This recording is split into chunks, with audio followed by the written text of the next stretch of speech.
నమస్కారం. Doctor Rao's dental YouTube ఛానల్కి స్వాగతం, సుస్వాగతం. 4 దశాబ్దాలుగా దంత వైద్య రంగంలో ఎన్నో సేవలు అందించి ఎందరికో ఆదర్శంగా నిలిచిన డాక్టర్ ఓ నాగేశ్వరరావు గారు ఇప్పుడు సోషల్ మీడియా వేదికగా మన ముందుకు వచ్చేస్తున్నారు. ఆయన్ని అడిగి మరిన్ని వివరాలు తెలుసుకుందాం. నమస్తే నాగేశ్వరరావు గారు. నమస్తే అండి.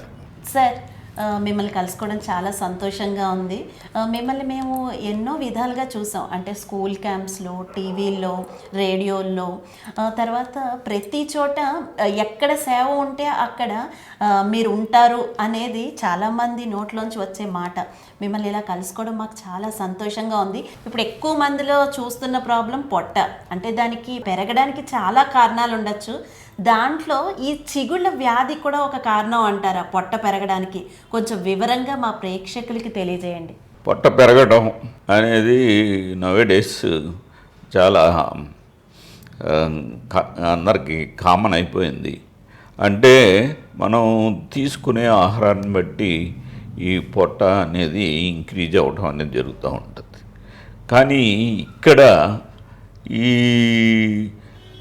చిగుళ్ళు వ్యాధి కారణంగా పొట్ట పెరిగే అవకాశం ఉందా అంటే, ఈ చిగుళ్ళు వ్యాధి ద్వారా బ్యాక్టీరియా తీసుకున్న ఆహారం ద్వారా పొట్టలోకి వెళ్ళటం, ఆ పొట్టలో అది జీర్ణం కాకపోవటం, అంటే జీర్ణశక్తి, అంటే ఈ ఆహారం తీసుకున్న ఆహారము ఎక్కువ సమయం ఉండటం వల్ల అది పులిసిపోయి గ్యాస్గా వెలువడటం, ఈ గ్యాస్ తోటి ఈ పొట్ట యొక్క పరిమాణం పెరగటం అనేది జరుగుతూ ఉందన్నమాట.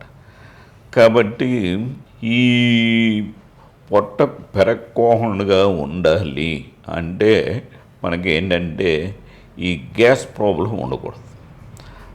అట్లాగే మనం తిన్న ఆహారం అది ఆరోగ్యకరంగా ఉండాలి.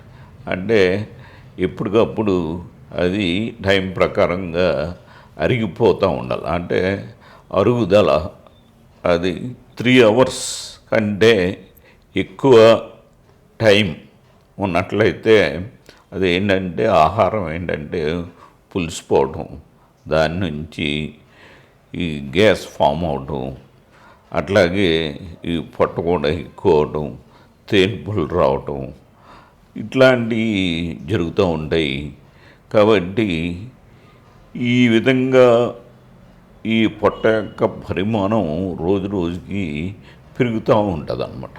కాబట్టి దీనికి అసలు కారణం ఏంటంటే మనం తీసుకునే ఆహారము కలుషితం కాకుండా, అంటే బ్యాక్టీరియాతోటి కలుషితం కాకుండా ఉన్నట్లయితే ఆటోమేటిక్గా మనం తీసుకునే ఆహారం జీర్ణం అయిపోవటం, ఆ జీర్ణం అయిన ఆహారం బ్లడ్లో కలవటం, మిగిలిన ఆహారం అది కిందకి అవుట్లెట్గా వెళ్ళిపోవటం అనేది ఎప్పుడప్పుడు జరిగే జీవన క్రియల్లో అది సర్వసాధారణం అన్నమాట.